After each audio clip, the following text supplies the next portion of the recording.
Pittsburgh basically had water that was poisonous to drink and air that was dangerous to breathe.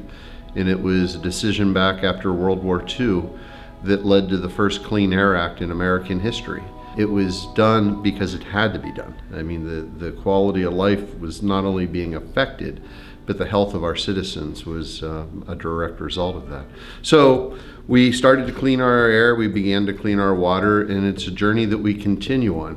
Pittsburgh is known as the home of the discovery of coal along the Monongahela River. Oil was discovered north in Franklin, PA. Even different parts of fracking in the Marcellus Shale are centered right here in Pittsburgh. But yet, Allegheny County leads the state in the number of jobs in renewable energy. And in fact, our region has more people employed in renewable energy than coal, oil, and gas combined. Our energy costs are very low. So we have some of the lowest rates for utilities in this country.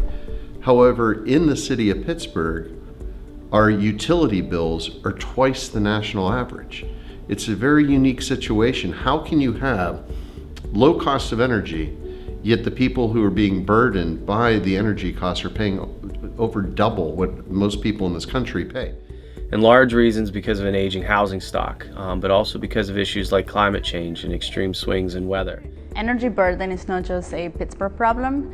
This is a problem that a lot of cities in the United States face. Important part of the context is how we came to the issue of energy burden. So over the course of the past several years, the city of Pittsburgh has led some really seminal efforts with regards to both the development of our climate action plan, the creation of 1PGH, the city's first resilience strategy, but also a way to measure and monitor and address proactively the issues of inequality across the city, a project called the Equality Indicators. And it was the confluence of those three projects where we were able to zero in on this issue of residential energy burden being one of the primary challenges that residents face, that is kind of front and center with the issues of climate change and emissions reduction, but also kind of the cost factor, as well as the health implications that residents face because of the inability to have an energy efficient home. And this is something that we wanted to change here in Pittsburgh, and that is why we are developing a solution that will meet people where they are. And what we want to do, we want to encourage residents to take small actions that take you to big changes, and with the main goal to lower residential energy usage for the Pittsburgh area. This is innovative because we actually took a test and learn approach. And this was something that was important, during the champion phase for Bloomberg, but it was also a new approach for us in city government. And what we did is we utilized human-centered design strategies and tools that enable us to design workshops to gain as much data and information to make sure that that information that we got from these workshops was actually feeding to and getting us closer to the solution that we wanted to propose at the end of the champion phase. Residents liked, the tactical, how would you go through this process? What steps would you do? Do these actions make sense for you? In these workshops, we were able to engage the residents. We were able to prioritize some of the ideas. We were able to identify new problems that we did not expect before. And that enabled us to be, at the end of the day, really confident about what we're proposing, and also give us a clear path to take this idea to reality and have a strong implementation method. Sometimes energy efficiency is one of those elusive terms that people can't relate to. So what we're doing is putting a behavior-based reward system in place to get people excited about why this matters and understand holistically what their homes need and how to fix them. We conducted 3 tests. The first one was focused around the assumptions around energy burden itself. So we had residents, we had contractors, we had product suppliers, we had nonprofit organizations and utilities in separate tests.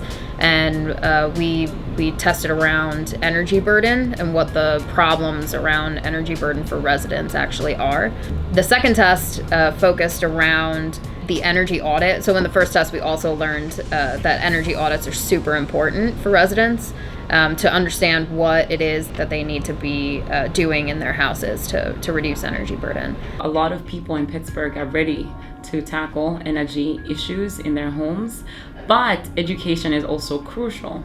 So we found through our testing that residents were not aware of the high energy bills that we're paying in comparison to other cities in the United States. I had the opportunity to go in a home with a resident, and she was so surprised. I was surprised. The contractor was aware of the situation because he does this all the time. But the key tests in the energy audit, like the blower door test, that really pulls the whole flow in the house together for the resident. That's where heat will escape. High efficiency, that's good. But the fact that there's cobwebs, it's a good indication it's leaking. It was a very interesting take for her because we went through the audit. She thought she wanted to fix the kitchen floor because she had moisture issues. And at the end, through the audit, she realized she needed to start from the basement and then going to the roof. So just that process alone was able to have her assess what makes sense in terms of projects to reduce energy bills in her home. I'm Tony Saccamango. I'm an energy auditor for Conservation Consultants Incorporated. Today I performed an energy audit where we interview the customer first to see what their concerns are in the home. Then I perform a series of tests in the home to determine where the air leakage is coming in, health and safety issues that they're dealing with, comfort issues on the first, second, and third floor. So I usually start in the basement, I check the furnace, check the hot water tank, and I'll check for gas leaks. Then throughout the home, I will look at their windows, their doors, their fireplaces, anywhere air may be coming in and they're losing heat. Check their stove. I check for any issues they're having with comfort. Even look at the bathroom exhaust fans and make sure that they have adequate ventilation in the bathrooms and the kitchen. Then I evaluate the attic for insulation to see if they have the recommended amount up in the attic and what ventilation issues they may need up there. Today's results were the house was fairly leaky at 7,000 CFM, cubic feet per minute of air that leaked through the home. That's a leaky home. If they were to do some of the prescribed measures that I found and tighten it up, say around 3,500 CFM, it would be a whole different house. It will hold the heat in. It won't let so much humidity in the summertime or the cold air in the wintertime. A lot of things have changed for us through the process. We initially started thinking that we were going to do something that was similar almost to Groupon. Communities were going to be able to go to a resource center and be able to buy all of their energy efficient appliances and maybe even like windows all in one place. We found out early on that that doesn't work. Because the industry professionals don't really want to do a direct connect with residents. They actually want to make those connections to the contractors that are doing the installation to make sure that they're installed correctly. And we also found out that residents don't really want that. One of their key things is that, especially for the big ticket things like doing insulation and doing HVAC systems, that's not something that they want to take on themselves. And they'd rather have access to a contractor that they know are going to do the job and do it well. So the way that the aggregation works in this program in particular is that if you sign up on this platform and then you get 7 of your neighbors to sign up on this platform and you all have a similar project that you want to work on, what we'll be able to do is get a contractor out to you and your neighbors to do all of this work at one time. So you're saving the contractors time and money, and you're saving the residents time and money to do the projects that really matter. I really enjoyed the idea of testing, and it's something that I've been putting more in my life. Being able to not just go with one solution and run through, but really how do you involve the key stakeholder in the solution. This is something I've wanted to do since I went to graduate school. So, having the opportunity to work with the city on this internship has really had me test something that I want to do for the future. I really see that becoming an integral part of my design and solution process. That co-creation that Bloomberg has brought through their training has helped me to reframe how I come to solutions in my own life and in other organizations that I participate in. So I would encourage this for any city that's looking to challenge their thinking. How do you move from systems to like human design type of elements to come to solutions? This is relevant for other cities because, like many other cities, not only in the US, but in the world, we are living in sort of a post-industrial world where we're moving away from some of the heavy industries of the past. Most cities have gone through some sort of transition in terms of losses in population. So you have houses that have become vacant now that other people are maybe moving into. You have, the baby boomers who have maybe left their homes to their children, and their children might not have the same income that they had in order to maintain them.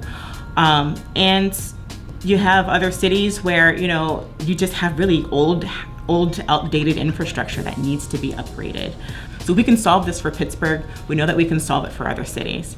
So if we can address at the very local level, individual homeowners and people who rent, and give them the tools in order to make changes and to make their properties more energy efficient, what we'll do is allow them to lower their costs of living, having an opportunity to do more with their own health, with education, with other critical needs, and to be able to lessen our carbon footprint at the same time. Combining this with our program of creating direct energy sources within our neighborhoods that rely on other than fossil fuels, Pittsburgh will be able to take the next great leap from that town that was full of smoke and the lights had to stay on 24 hours a day to that first Clean Air Act, to actually helping the people of Pittsburgh, and to be able to do it through a program that incentivizes the changes that are needed. So what does winning this mayor's challenge mean for the city of Pittsburgh? Well, it means that story, that narrative of the town that was called hell with the lid off continues. That it wasn't just part of a change from heavy industry into techs and medicine and into different types of engineering, but it's actually a narrative that continues of a story. And basically what we like to tell the world is if we can do it, so can you. And if we can now concentrate on the individuals who live here, we have a lot of boxes we can check in making their lives better while continuing the story of Pittsburgh's environmental change.